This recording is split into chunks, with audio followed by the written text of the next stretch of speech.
Gálatas capítulo 5, amados hermanos, y vamos a leer el versículo 19 y el versículo 20. Amén. Y leemos la palabra del Señor en el nombre del Padre y del Hijo y del Espíritu Santo. Amén.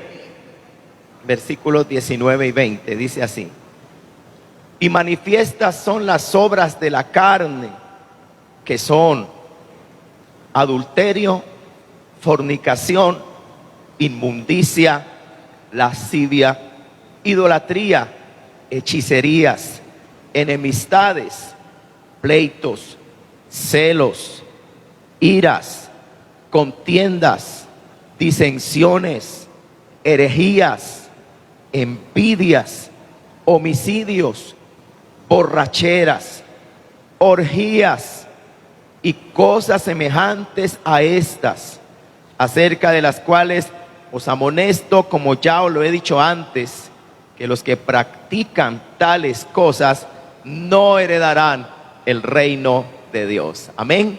Vamos a orar, amada iglesia.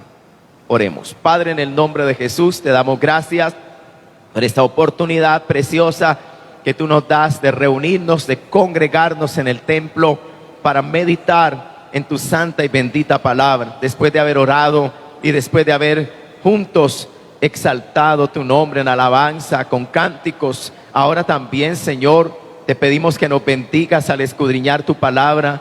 Enséñanos, Señor, tu gloriosa verdad. Santifícanos y úngenos, que tu nombre sea glorificado, que tu Espíritu Santo nos bendiga. Enséñanos, oh Dios, tu palabra. Ilumina el texto sagrado delante de nuestros ojos. Ilumina nuestro entendimiento. Abre nuestros ojos, dijo el salmista, y contemplaré, veré las maravillas de tu ley. Enséñanos el texto sagrado. Habla a nuestros corazones. Obra en nuestra vida mientras escudriñamos tu palabra. Y enséñanos tu verdad en esta mañana, para gloria de tu nombre y bendición de nuestras almas. Padre, te lo pedimos dándote gloria y dándote gracias en el nombre sagrado y santo de Jesús. Amén y amén. Aleluya. Pueden tomar asiento, amados hermanos, dándole la gloria al Señor.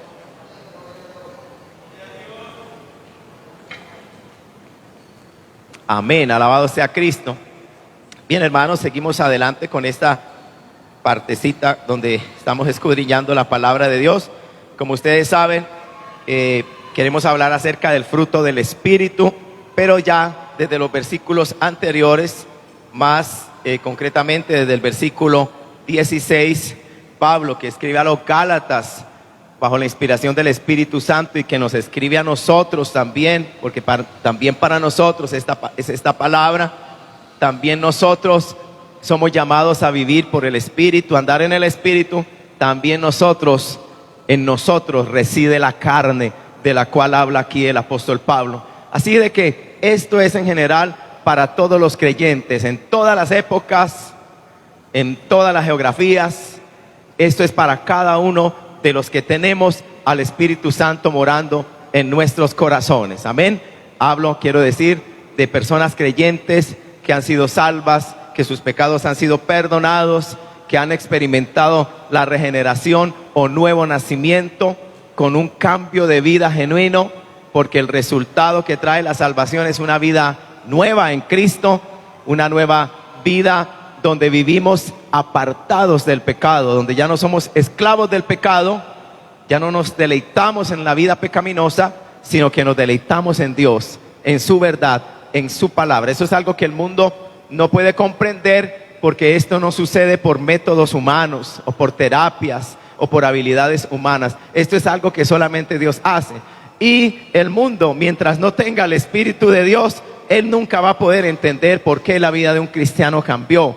Ellos utilizarán otra clase de terminología o lo tratarán de definir, ¿verdad?, bajo otros títulos o nombres. De pronto dirán: a ustedes le lavaron el cerebro, ustedes los están manipulando, ustedes están sometidos a una terapia. Utilizarán cualquiera de los argumentos que ellos pueden utilizar, porque eso es todo lo que ellos conocen. relacionados con la vida del Espíritu no conocen absolutamente nada, aunque tengan títulos académicos, aunque sean profesionales, aunque ocupen cargos elevados dentro de la sociedad, aunque tengan increíbles conocimientos filosóficos aquí acumulados, pero el corazón lo tienen vacío, el alma la tienen vacía de Dios. El Espíritu Santo de Dios no mora en ellos. Son pecadores con todo el conocimiento que tienen, con toda la soberbia que los corona por sus logros humanos. Son pecadores que aman el pecado, que en oculto practican también cosas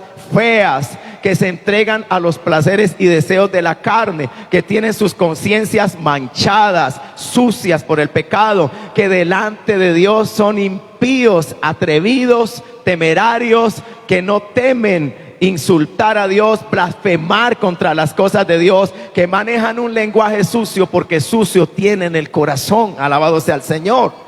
Aunque estén llenos de conocimiento, no tienen al Espíritu de Dios.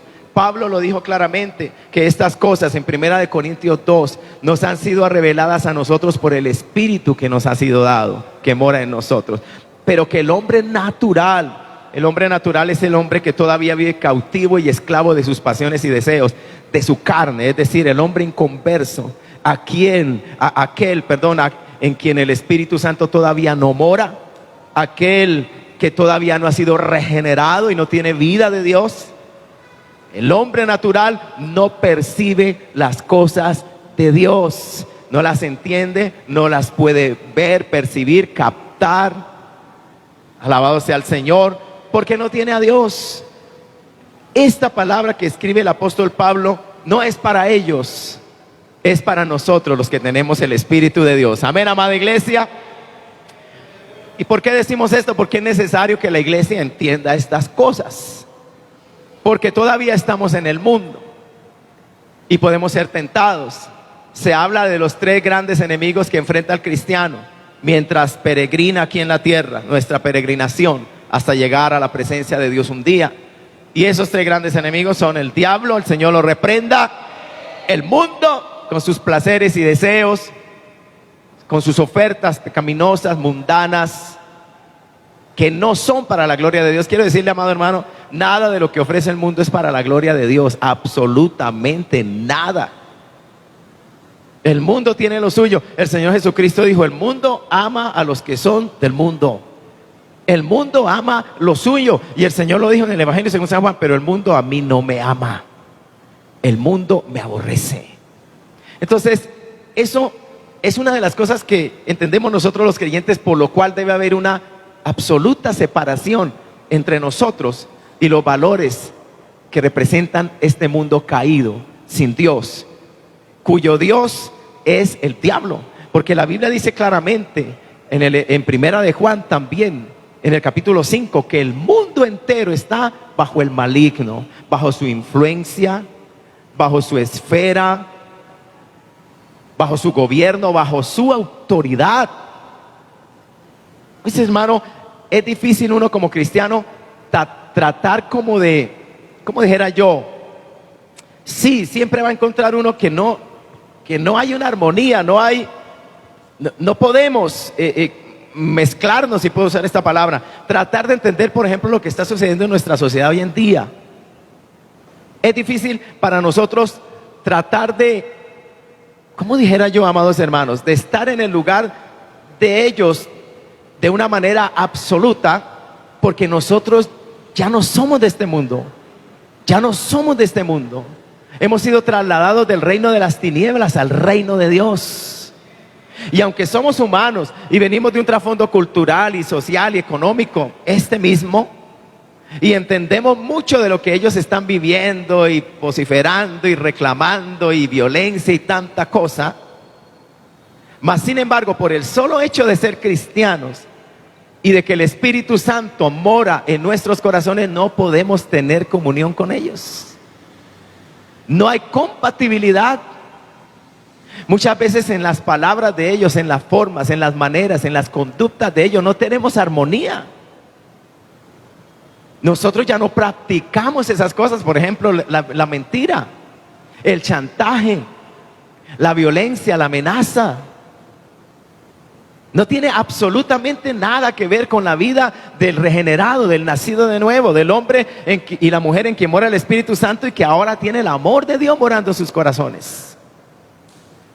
Entonces, por más de que uno, ¿verdad? Lo que podemos hacer como cristianos, entonces uno dice, Señor, lo que yo realmente sí puedo hacer por esta nación, como le decía el taxista al hermano Ujier, cuando llegó nuestra hermana y el taxista, el hermano Ujier le acerca el tratado de la palabra y le dice, mira, un tratado de la Sagrada Biblia para ti. Y el hombre rompe en llanto, porque en ese momento mi esposa aquí estaba orando por Colombia. Y el hombre le dice, yo soy camionero y hoy estoy manejando este taxi. Y yo tengo información de algo terrible que se viene para nuestra nación. Y de gente en los campos que está siendo amenazada con armas para que marchen. Alabado sea el Señor. Y el hombre angustiado rompió en llanto. Esa es la carga de angustia que hoy día lleva mucho colombiano y quizás todo colombiano. Esto no alegra a nadie, y si alegra a alguno es un malvado. Por eso digo, el corazón del creyente no tiene comunión con estas cosas. Más bien uno sufre, más bien uno se angustia. Y uno, amado hermano, aunque no es esta nuestra esfera, nosotros somos el pueblo del Señor, amado hermano. Y si hay algún conocimiento que debe llenar nuestra alma, nuestra mente y nuestro corazón, es el conocimiento de Dios. A mí me sorprende que un cristiano, un nacido de nuevo, tenga más conocimiento de otras cosas que de Dios. ¿Verdad? Que sus motivaciones, su motor, por decirlo así, sean más las cosas humanas, las cosas terrenales, las cosas de este mundo, que Dios. A mí me sorprende. Yo diría, ¿qué obra Dios ha hecho en tu vida? ¿Quién es Dios para ti? ¿Qué lugar ocupa Dios en tu alma? Oye, estás de entrada pecando contra el primero y más grande de los mandamientos. Amarás al Señor tu Dios con toda tu mente, con todo tu corazón, con toda tu alma y con todas tus fuerzas. Resulta que Dios no es el primero en tu vida. Tus intereses son otros. Tus luchas, tus batallas, tus ideales son otros, no los del cristiano, no los del nacido de nuevo, no los del hombre o la mujer que de verdad tiene a Dios en su alma. A mí me sorprende. Bendito sea el nombre del Señor. Y uno ora. Entonces los cristianos, es más, la Biblia nos manda a orar.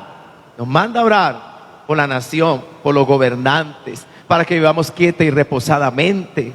Nos manda aún a someternos a las autoridades establecidas, porque por Dios han sido establecidas. A mí no me importa, amados hermanos, lo que el mundo piense de mí o de nosotros. Los títulos que nos quieran poner, que los pongan, añadan lo que quieran añadir. Yo sencillamente soy un servidor de Dios. Yo sencillamente le pertenezco a Él. Sencillamente mi primera lealtad es a Él y a los hombres. Y no es una lealtad ciega, es una lealtad que tiene fundamento y que provee conocimiento. Aquí está.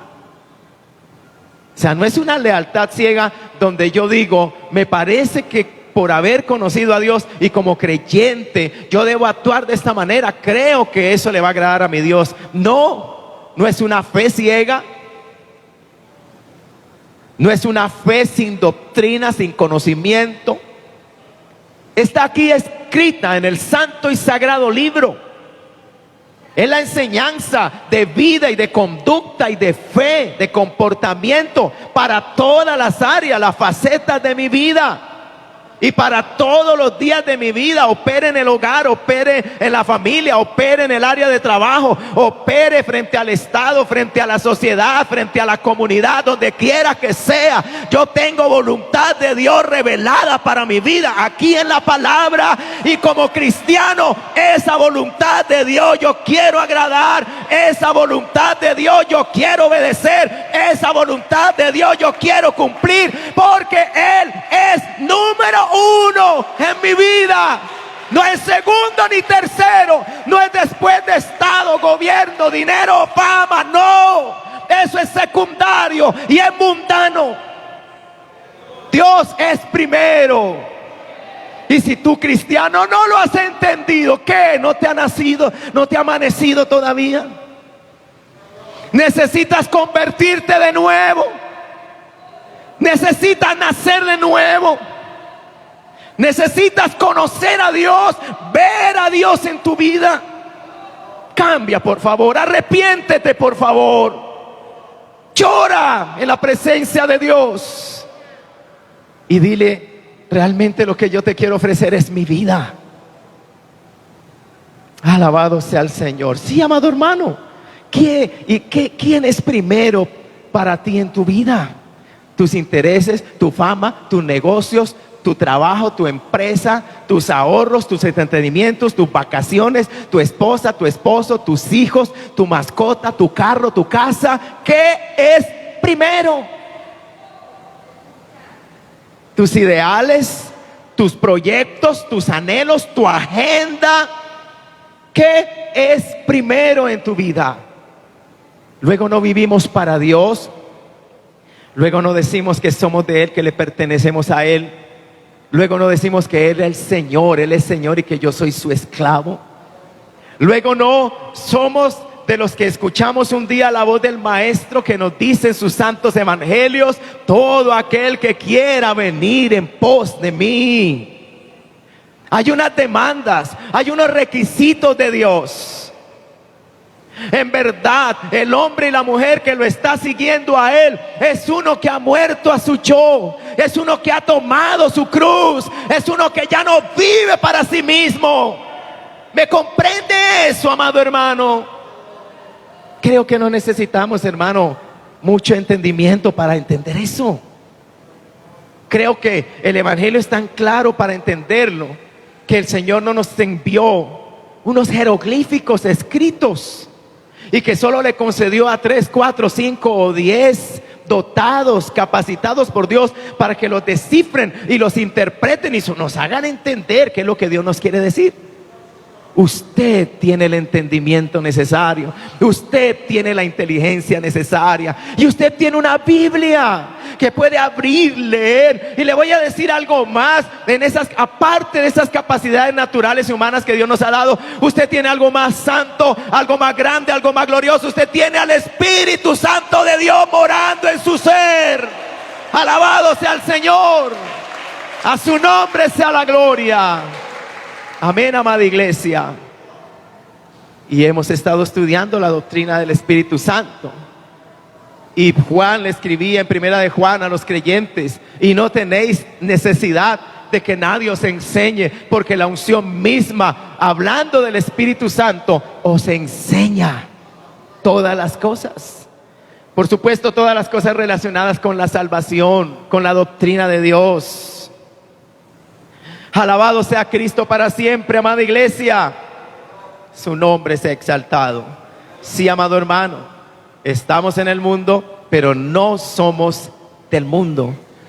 Y por esa gracia de Dios, y por ese conocimiento, y por esa iluminación que Dios ha traído a nuestras almas, que nos ha abierto los ojos a la luz, es decir, a la verdad. Porque el cristiano es uno que puede decir con propiedad, es uno que puede decir con autoridad: yo sé la verdad. No importa lo que diga el filósofo, el humanista, el ideólogo. Yo realmente sí conozco la verdad, no la verdad de los hombres, la verdad suprema, la verdad superior, la verdad máxima, única, la verdad absoluta del Rey que gobierna este universo, del soberano Dios que nos creó, que nos hizo de la nada, del polvo de la tierra nos formó. Yo conozco su verdad, y contra esa verdad toda verdad humana choca, cae. Es verdad, amado hermano, toda verdad humana no es como la verdad de Dios. En realidad, hermanos, esta verdad divina que nos ha sido dada por el Señor es nuestro patrón, nuestra norma, y nos tiene seguros. Yo voy a juzgar toda verdad que me sea presentada aceptada por cualquier ser humano. La voy a juzgar por esta verdad. Si no se conforma a esta verdad, porque entiéndame, no es que la verdad de Dios se va a conformar a la verdad de los hombres. ¿Quiénes somos nosotros, impíos, pecadores, criaturas, para esperar, exigir o demandar que Dios y su verdad se conforme a mí?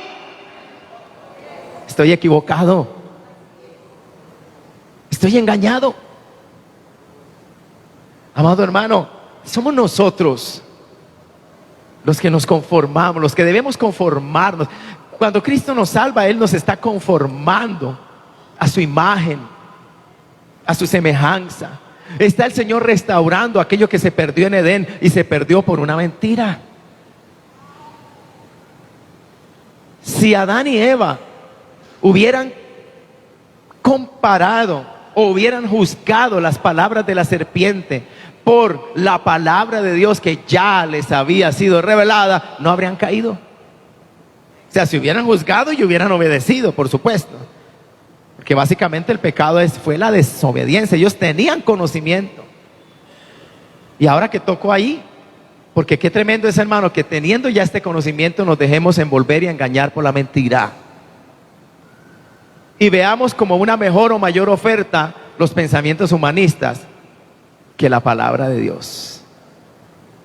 Fracasarás. Si tú persigues los pensamientos humanos, fracasarás. Aunque hoy llegues a lo más alto, aquí en la tierra y en lo humano, y alcances tus propósitos, recuerde que cuando se llega a lo más alto ya no hay más para dónde subir. Ahora toca ¿qué? Bajar. Alabado sea el Señor. Entonces recuerde que, alabado sea el Señor, no podemos confiar. La Biblia dice claramente: sea Dios veraz. Y óigame lo que dice el texto sagrado, óigame lo que dice Dios: y todo hombre mentiroso. Y si usted va a Romanos capítulo 3, cuando Pablo está hablando de la naturaleza del hombre y de la mujer sin Dios, usted va a encontrar que la mentira es algo que forma parte, hermano, integral, si puedo decirlo así, de esa naturaleza corrupta, caída. El ser humano por naturaleza es mentiroso. Tiene una capacidad y una facilidad, diría yo, sorprendente para mentir. De muchas formas y maneras, no solamente con las palabras. Así que nosotros que hemos conocido la verdad, no vamos a tener la capacidad de discernir la mentira. Entonces, muchas veces en lo que se escucha, en lo que se oye, por ese conocimiento que tenemos de Dios, por esa palabra que nos ha sido revelada, la verdad de Dios, por ese estándar, ese modelo divino que es absoluto, que es perfecto, que es justo, que es santo, que es bueno, que es la verdad que el ser humano necesita, ¿verdad? Entonces, por tener ese conocimiento, cuando escuchamos hablar a los hombres y a las mujeres no regenerados, apestan a mentira.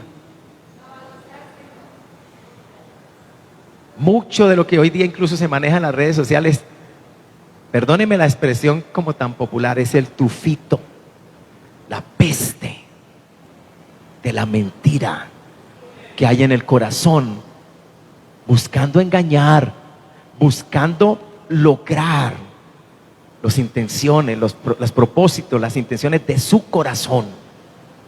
Amén. Entonces yo les digo, amados hermanos, para nosotros lo más seguro es Dios. Para nosotros lo más seguro es la verdad de Dios.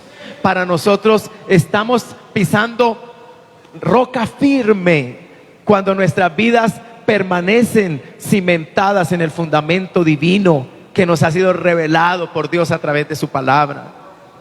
No prestemos oído, no prestemos atención a las voces que no son de Dios, que no vienen de Dios, que no se conforman a la doctrina de Dios, que no provienen de labios santos, sino de hombres impíos que aman el engaño, la avaricia, la codicia, el poder, la fama, el dinero, la violencia. ¿Sabe que una de las cosas que encontramos a través del estudio de las Sagradas Escrituras es que a nosotros se nos llama a ir en pos de los adúlteros, de los fornicarios, de los mentirosos, de los calumniadores, de los violentos, de los pecadores? Bienaventurado el varón que no anduvo en consejo de malos. Alabado sea el Señor. ¿Ha leído el Salmo 1? Hermoso salmo, ¿verdad que sí? Venga, se lo recuerdo. Venga, lo recuerdo yo también. Lo recordamos juntos, más literalmente. Bienaventurado el varón que no anduvo en consejo de malos. O sea, yo no tengo nada que hacer ahí con esas juntas. Yo no tengo nada que hacer con ellos. Entre otras cosas, algo que debería definir mi criterio en cuanto a eso es, pues por supuesto Dios, la verdad de Dios, la palabra de Dios. Pero, ¿qué? ¿Son hombres santos? ¿Son hombres llenos del Espíritu Santo? ¿Aman a Dios? ¿Tienen labios puros? Si conocemos su trayectoria, ¿son conocidos como santos de Dios o como demonios? ¿O como impíos? ¿O como adversarios y enemigos de Dios? ¿Cómo son conocidos?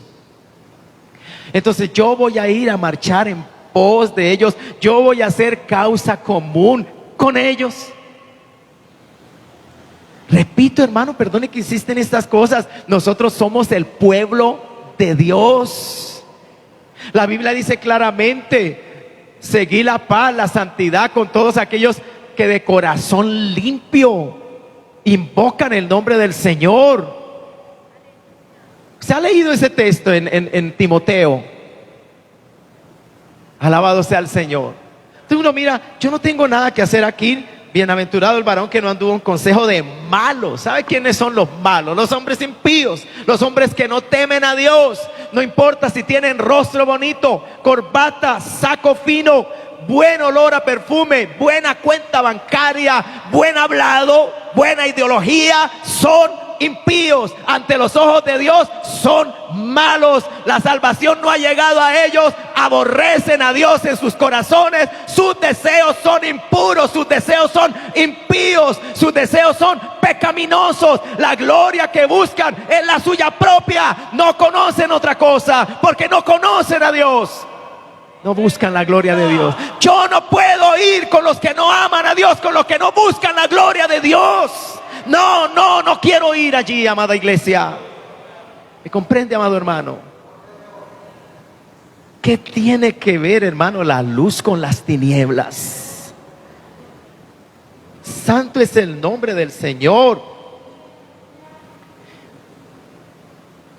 Bienaventurado el varón que no anduvo en consejo de malos, ni estuvo en camino de pecadores. O sea, no cogió sus costumbres, sus prácticas. Alabado sea el Señor. Porque, hermano, esas juntas, ese consejo con los malos contamina. La Biblia dice que las malas conversaciones corrompen las buenas costumbres, corrompen nuestra conducta. Hermano, hermana, y si hay algún joven, alguna jovencita, todas las edades que estamos aquí, ¿con quién te estás juntando? ¿Qué influencia tienen las personas con las que tú te rodeas sobre tu vida, sobre tu manera de pensar, de hablar, de vivir? Sí, ¿qué influencia tienen? Gloria al nombre del Señor. Por lo general, hay armonía cuando los que formamos parte de una relación estamos buscando la misma cosa. Y eso nos une. Pero, hermanos, entre nosotros los cristianos, el denominador común no es lo que tú busques, quieres, anhelas. El denominador común es Dios. Y si Dios está en tu vida, Dios está en mi vida. Si Dios está en ese grupo de hombres, de mujeres salvados, regenerados, salvos, hay unos ideales diferentes, hay unos afectos, hay unos anhelos. Si Dios se mueve en nuestras vidas, si el Espíritu Santo está allí, si estamos vivos por la gracia de Dios, yo le aseguro que hay también, en un sentido, una mentalidad común, creada por el Espíritu. La Biblia habla de la unidad del Espíritu. Tenemos también la unidad doctrinal porque tenemos la palabra de Dios. O sea, hay mucho que nos une, hay unidad entre nosotros. Aunque somos diferentes caracteres, aunque hemos sido criados en diferentes familias, diferente trasfondo cultural, familiar, social, como sea. ¿Cómo puede explicarse que en la iglesia del Señor podemos reunirnos personas de diferentes razas, culturalmente y religiosamente, de trasfondo muy diferentes? Nosotros, por ejemplo, cuando el Señor nos permitió estar tantos años fuera del país, conocimos en esta nación que es multicultural cristianos de otras nacionalidades, cristianos musulmanes, cristianos hindúes o de la India.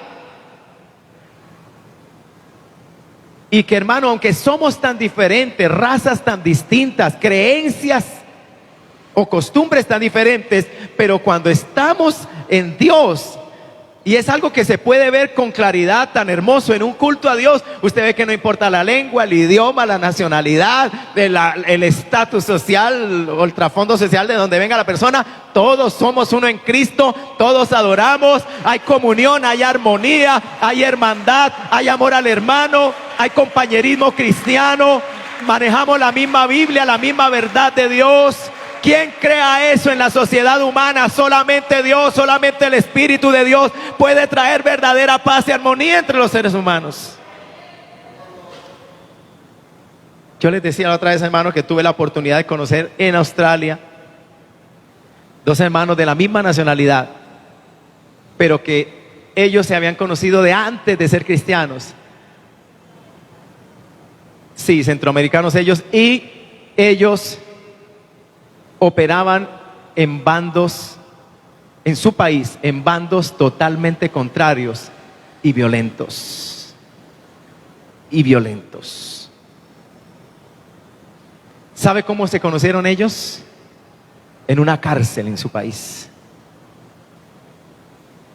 Allí conocieron al Señor y allí se hicieron grandes amigos. Cada uno de los dos tenía conocimiento de lo que el otro había sido en el mundo. Por decirlo así, en términos de la vida que vivieron antes de Cristo, ese hombre para este otro era el más grande enemigo, y para aquel varón, el que estaba aquí, era su terrible enemigo. Y si hubiera habido ocasión de encontrarse, pues cada uno hubiera echado mano a su arma y ahí se acabó todo. Pero ahora verlos compartir en la iglesia, verlos orar, verlos llorar juntos, verlos visitarse con sus familias, compartir, comer con alegría, verlos evangelizar juntos, verlos predicar, verlos cantar en un altar para el Señor. ¿Quién lo puede hacer? La sociedad no lo puede hacer. Solo Dios, el Dios que nos creó y que nos transforma con su salvación, lo puede hacer, amada iglesia. Alabado sea el Señor. Es una gran ignorancia en la que se mueve el mundo sin Dios. La Biblia literalmente nos llama a los seres humanos antes de venir a Cristo y dice que estábamos en ignorancia, que nuestro corazón, nuestro entendimiento estaba entenebrecido. Es más, la Biblia dice que Satanás, el Dios de este siglo, ha cegado el entendimiento del incrédulo para que no le resplandezca la luz del evangelio. Así que el hecho de que tú y yo hayamos sido alcanzados por esa luz, siendo que Satanás tenía cegado nuestro entendimiento, solo podemos atribuirlo a una obra sobrenatural de Dios, y es la obra que realiza el Espíritu Santo cuando llega a la vida de una persona e ilumina su entendimiento para que tenga comprensión de la verdad. Alabado sea el Señor. que es algo que sucede, hermano, cuando oímos la predicación del Evangelio y siendo pecadores sin Dios, en completa ignorancia de Dios y de las cosas espirituales, creyéndonos saberlo todo, creyéndonos ser los dueños de nosotros mismos, creyéndonos ser los dueños quizás hasta del mundo, pero ignorantes. Ahora viene la salvación, viene Dios a nuestras vidas. Y al iluminarnos, al oír la palabra que golpea el corazón, al venir el Espíritu Santo a traer convicción de pecado, al quitar la venda, por decirlo así, y ser nuestros ojos abiertos, ¿sabe qué es lo primero que vemos? Número uno, vemos la santidad y majestad y perfecta justicia de un Dios que nosotros negábamos. Y al ver eso, nos vemos a nosotros mismos y vemos nuestra suciedad, nuestra pecaminosidad. Y es por eso que el pecador, al escuchar el Evangelio y ser iluminado, ser impactado por esa salvación de Dios, cae postrado cual pecador, como nunca antes en su vida él lo había reconocido. ¿O no fue así como usted, como la salvación llegó a su vida? 19 años de pecador, en mi experiencia personal, pero nunca había reconocido mi pecado como el día en que Cristo llegó a mi vida. Y botado de rodillas, hermano, ahí en un negocio en la Plaza San Francisco, metido debajo de un mostrador, con mi frente en tierra, me sentía sucio y le pedía con lágrimas, en una oración que tal vez duró 45 minutos, fueron muchos minutos, y no paraba de llorar y decirle a Dios: límpiame, límpiame, lávame, lávame, lávame, lávame, lávame, lávame, lávame, purifícame, perdóname, perdóname, perdóname, perdóname. ¿Por qué eso no me sucedió a los 10 años, a los 15, a los 17? ¿Por qué fue a los 19 tras haber escuchado el Evangelio de Cristo? Amado hermano, entonces esa experiencia es de Dios. Gloria al nombre del Señor. A su nombre sea la gloria para siempre. Amén, amado hermano. Experiencia que nos salva, nos perdona, nos transforma y somos parte ahora del pueblo, la familia de Dios. Y hermanos, un pueblo diferente. Aquí, culminando este versículo que estaba leyendo en el Salmo 1, dice: bienaventurado el varón que no anduvo en consejo de malos, ni estuvo en camino de pecadores, ni en silla de escarnecedores se ha sentado. ¿Sabe que, hermano? Los escarnecedores son los que se burlan de Dios, los que se mofan de las cosas sagradas. Hay muchos conceptos humanistas, hay muchas ideologías que personas supuestamente muy capacitadas, muy doctas, muy inteligentes manejan, contrarias a Dios, y que cuando ellos escuchan el Evangelio expuesto, predicado, una verdad tan sencilla, se burlan. ¿Quién hizo esto así? Si usted ha leído Corintios, usted se da cuenta que esto lo hizo así Dios mismo. Porque Dios quiere avergonzar a lo fuerte y a lo sabio de este mundo. O sea, no somos nosotros los que vamos a jugar, si puedo decir esa palabra, con Dios. Con Dios no puede jugar nadie. Nadie puede ganarle a Dios, nadie puede ser más sabio que Dios. Y Pablo se lo escribe, hermano, nada más y menos que a los Corintios, una región del mundo ubicada en la antigua Grecia, cuna de los más grandes filósofos de aquel momento de la historia, que todavía sus enseñanzas trascienden hasta el día de hoy y contaminan, si puedo decirlo de esa manera, o se encuentran allí huellas, vestigios de esa enseñanza, pensamientos de esas enseñanzas filosóficas todavía en el pensamiento moderno, en la cultura, en la sociedad moderna, hasta en los sistemas educativos y de gobierno. Pero, amados hermanos, Pablo predicando en Atenas, usted sabe que una de las cosas que sucedió cuando Pablo predicó en Atenas, según Hechos 17, fue que los atenienses se burlaron de él, ¿sí o no? Ya te oiremos, Pablo. Lo llamaron palabrero. Palabrero literalmente significa, en ese texto, el significado real de de la palabra griega que está detrás de la palabra palabrero, que se traduce en la Biblia hispana, es recogedor de semillas. Y era un término más bien despectivo que se utilizaba porque resulta que los atenienses se acostumbraron tanto a tener pues sus filósofos, sus escuelas de filosofía, que se levantó mucha gente queriendo enseñar, queriendo también transmitir de pronto su propio conocimiento, fundar quizás una escuela nueva de filosofía. Y usted ve que en Hechos 17 Pablo dice, ustedes los atenienses solo se preocupan por oír algo nuevo, tienen esa comezón. Y cuando Pablo llega a Atenas, pues la gente se acumula. Tal vez dijeron un filósofo más, ¿cuál será su teoría? ¿Cómo será su pensamiento? Queremos escucharlo. Y Pablo les empezó a hablar de Dios y de Jesucristo. Y cuando les habló de Jesucristo, del Hijo de Dios que vino y se hizo hombre, para la mentalidad del griego, ellos no podían entender y no podían aceptar que la divinidad se rebajara a la condición de ser humano o participara de humanidad o de carne humana. Alabado sea el Señor. Así que, y peor para ellos cuando les habló de que ese ser divino que se encarnó muere en una cruz, crucificado por la propia criatura. Así su cabeza, hermano, tal vez quería estallar. ¿Cómo es posible que un Dios vaya a ser crucificado por la criatura? Así que cuando ellos escucharon estas cosas, lo rechazaron, se burlaron de él. Ya te oiremos, pero dice que hubo unos pocos que creyeron. Alabado sea el Señor. No son los muchos, hermanos, no se le olvide. Ancha es la puerta el camino y la puerta que conduce a la condenación. Muchos andan por ahí, pero angosto es el camino, estrecha la puerta, y pocos son los que la hallan, los que entran por esa puerta. Gloria al nombre del Señor. ¿Cuántos bendecimos a Cristo, amada iglesia? Sí, amado hermano.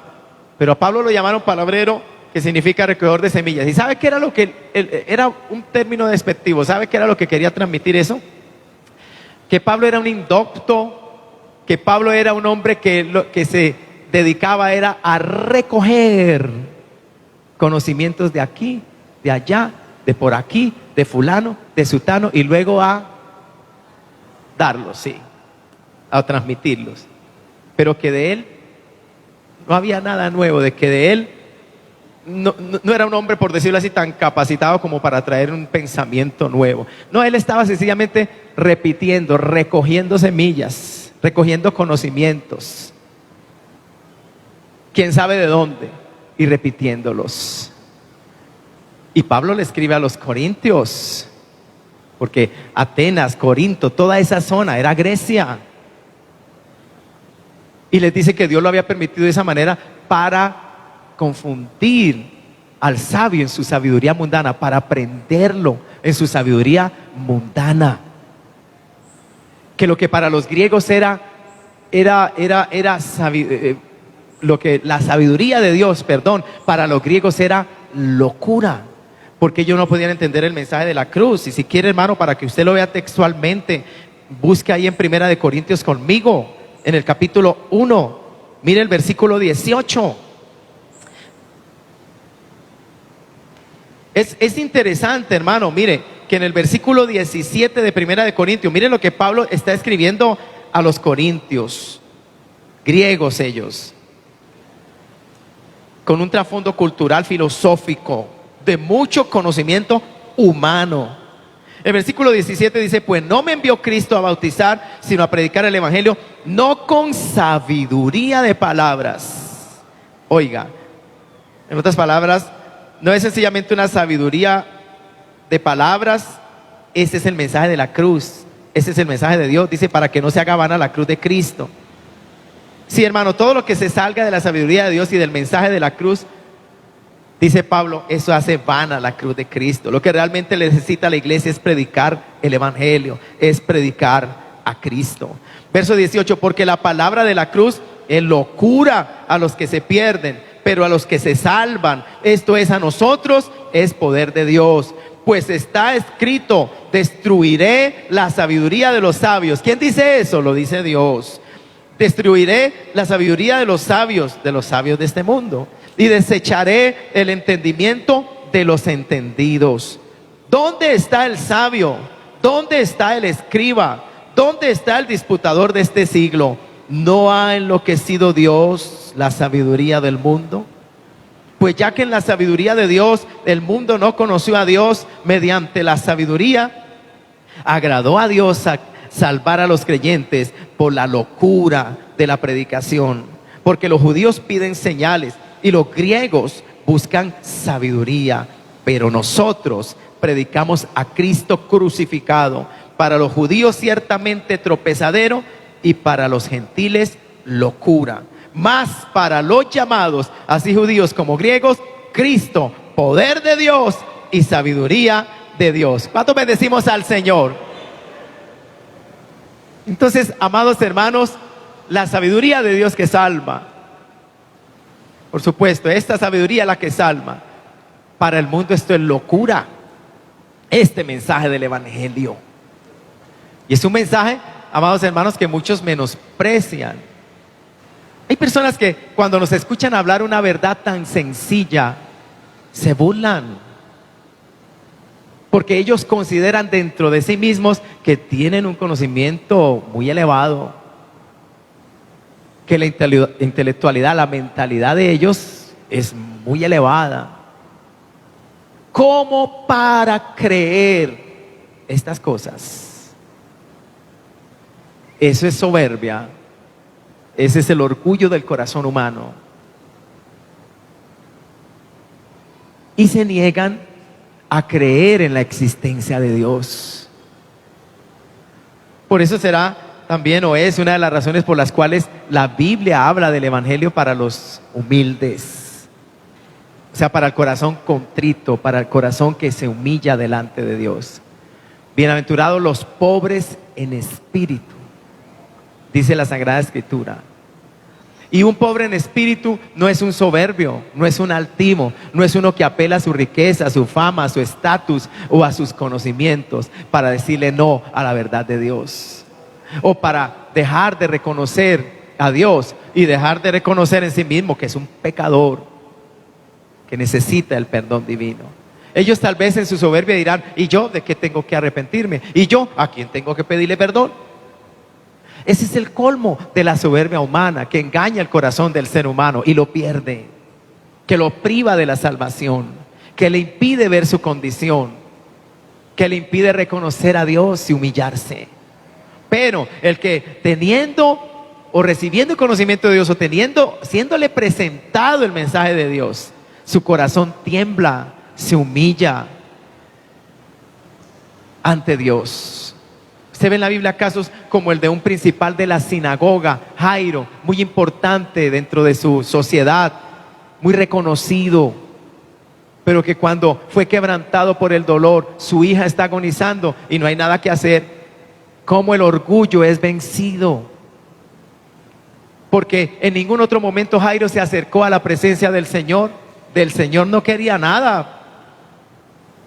Pero cuando vino el quebranto y vino el dolor y su hija estaba agonizando, él recordó que él había sido testigo o visual o había escuchado lo que el Señor hacía.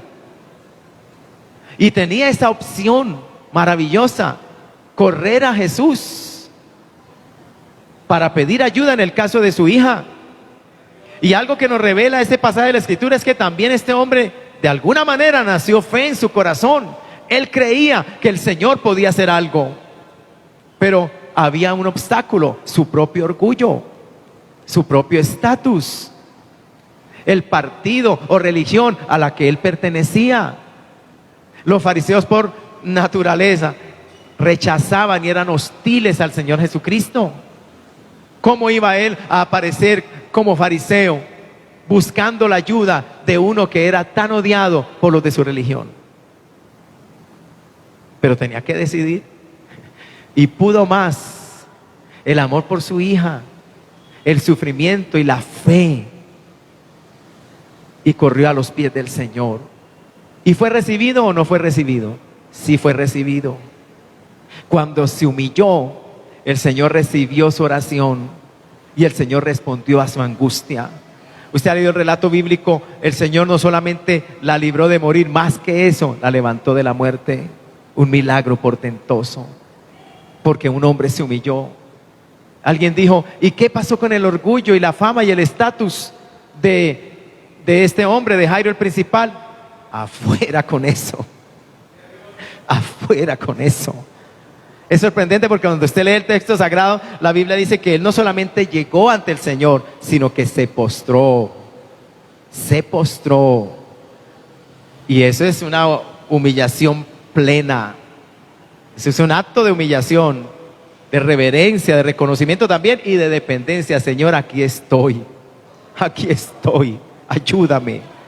Bendito sea el Señor. Amén, amados hermanos. O sea que no importa la condición social, no importa, ¿verdad? El espíritu humano que se humilla, el corazón que se humilla delante de Dios. Si hay algo que le agrade a Dios, es que la criatura por Él creada se humille delante de Él. A su nombre sea la gloria para siempre. Cristo vive, amén, amada iglesia. Y eso está resaltando allí el apóstol. En el caso de la iglesia de Corinto, cuando les escribe, dice, para los griegos acostumbrados a la filosofía humana, a esa sabiduría meramente terrenal, este mensaje del evangelio es una tontería, es una locura para ellos. Es algo menospreciable. Mas para nosotros los que creemos, dice el apóstol, no importa si son judíos, no importa si son griegos, porque tanto judíos como griegos también se convirtieron al Señor. No fueron mayoría, pero muchos de ellos se convirtieron, como lo muestra la palabra. Dice, más para nosotros los que hemos creído, este evangelio, este mensaje, no es locura, es Cristo, poder de Dios y sabiduría de Dios. Alabado sea el Señor. ¿Cuántos bendecimos a Dios? No importa, amado, alabe a Dios, gloria a Dios, bendito sea el Señor, gloria a Cristo, gloria a Cristo. Oiga, hermano, no importa la sabiduría que los hombres tengan, no importa la sabiduría que se maneje en las grandes escuelas, en las grandes universidades, hablo de sabiduría humana, no importa, aunque no la tenga, aunque no la posea, aunque no la conozca, conozco y tengo y poseo la sabiduría más grande, la sabiduría gloriosa, la sabiduría santa, la sabiduría que viene de lo alto, que viene de Dios. Y le digo más, así es la sabiduría que salva, que transforma, que perdona, que da vida nueva. ¿De qué me sirve ir a la tumba y acordar con mi familia? Por favor, cuando muera, encima de mi cadáver coloquen todos mis títulos y reconocimientos. Doctor en... y añádale. Mi cuerpo se pudre y eso también. Ese conocimiento no me pudo librar de la tumba ni del infierno. Pero un conocimiento tan sencillo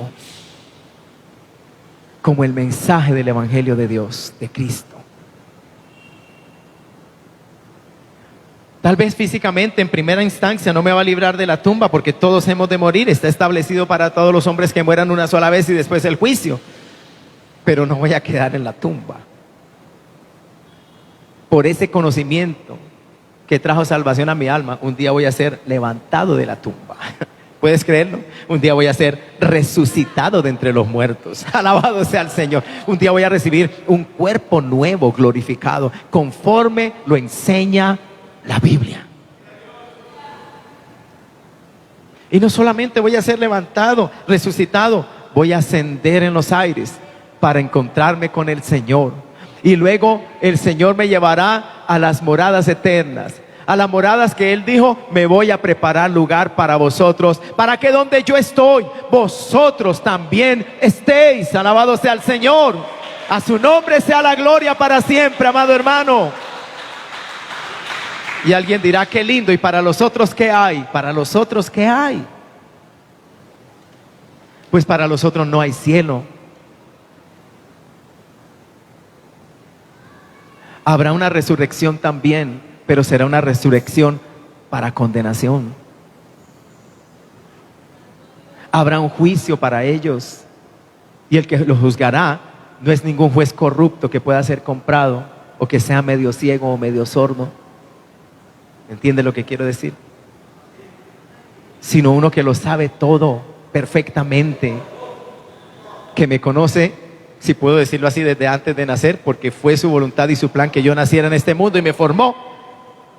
Toda mi vida, toda mi trayectoria hasta la muerte, la conoce, y que me juzgará o que juzgará al pecador conforme a sus obras, conforme a sus obras, a sus pensamientos. Un juicio completo, cabal, total, perfecto, santo y justo. Y que el veredicto final del juez justo, sentado en su gran trono blanco, en el día en que todos los hombres y mujeres serán juzgados. Y hablo en particular de los que le dijeron no a la salvación en Cristo Jesús. Serán juzgados, que el veredicto final ya está dicho. Ya podemos a través de la Biblia tener conocimiento de cuál será el veredicto del juez justo en aquel día. Apartaos de mí, malditos, al fuego eterno preparado para el diablo y sus ángeles. Nunca os conocí, apartaos de mí, hacedores de maldad. Es un juicio solemne y terrible. Cuando uno va a un velorio, ese cuerpo que está allí en ese ataúd, en ese cuerpo pudo haber morado o un alma que fue redimida, que fue lavada con la sangre de Cristo, que un día creyó en Jesús y se arrepintió de sus pecados. Y para nosotros los cristianos, eso significa que esa vida o esa alma que moraba dentro de ese cuerpo partió con el Señor, y eso en un sentido nos trae consolación y gozo. Se ha ido a la presencia del Señor. Pero cuando nos invitan a un velorio y dicen, ese hombre murió en su ley. ¿Y cuál era su ley? Murió en su pecado. Ese hombre, esa mujer siempre rechazó el evangelio, era un blasfemo. Murió en su pecado. Hermano, nosotros sabemos, aunque muchas veces no lo decimos públicamente, porque no queremos herir con nuestras palabras a personas que no entenderían esta verdad, pero uno sabe que esa persona se ha ido a la condenación, que esa persona ha partido al infierno, que esa persona se ha ido al lugar de tormento, que esa persona estará allí por siempre. Esa es la verdad del evangelio y no otra. ¿Cuántos alabamos a Cristo?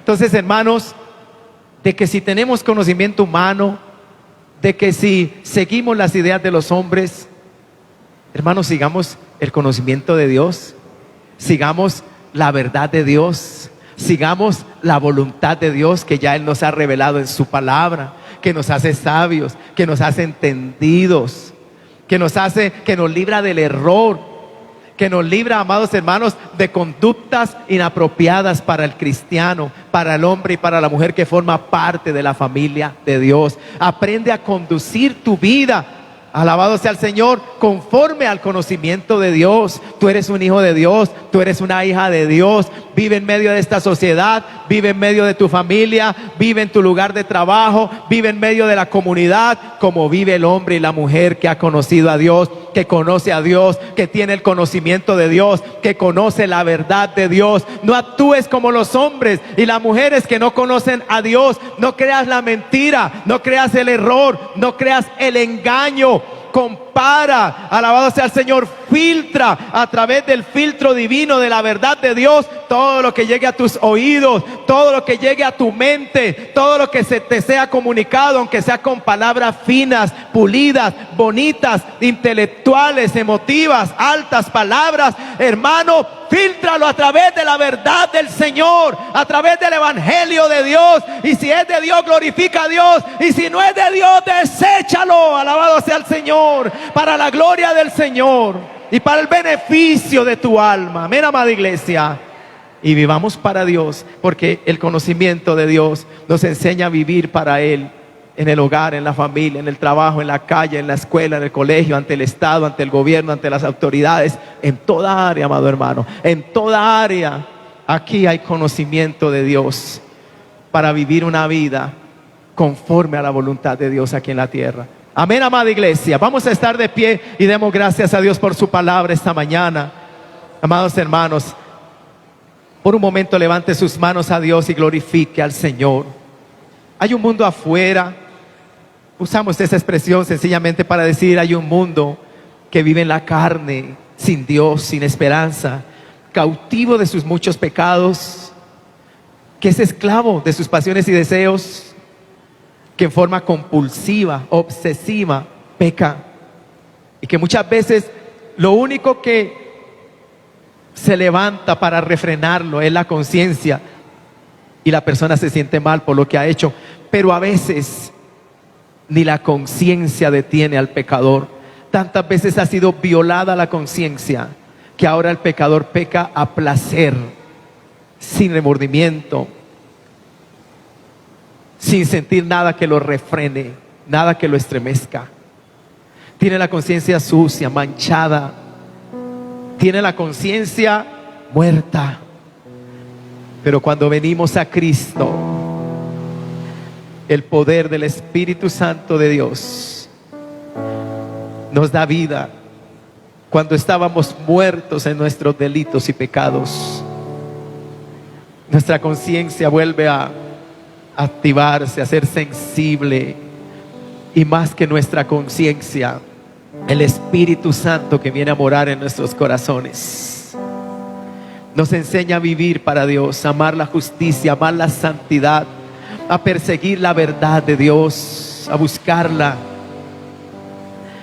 Si en esta mañana hay aquí algún amigo, alguna amiga que quiere acercarse a Dios, amigo, yo te hago un llamado, ven a Cristo. Entrégale tu vida, ríndete hoy al Señor y pídele perdón por tus pecados. No importa quién tú seas, qué conocimientos haya en ti, qué sabiduría, si hay riqueza o no la hay, qué estatus social, qué economía manejes, qué importancia personal o qué concepto tengas de ti mismo. Pero sí te digo algo, tú necesitas a Dios. Tú eres un pecador, fuiste creado por Dios, pero como todos nacimos con una naturaleza débil por la pecaminosidad de nuestra naturaleza, hasta que un día Dios en su misericordia en nuestro camino de pecado apareció para salvarnos, para perdonarnos. Cuando oímos el mensaje del Evangelio que nos llamaba a Dios a través de ese mensaje al arrepentimiento y a la salvación. Dice, ¿hay algún amigo, alguna amiga en esta mañana? A través de este mensaje Dios te ha estado llamando hoy. Dios ha aparecido en tu camino hoy, y a través de esta palabra Dios te ha estado llamando a la salvación, al arrepentimiento. Dios te está diciendo a través de esta palabra, hijo, hija, arrepiéntete de tus pecados.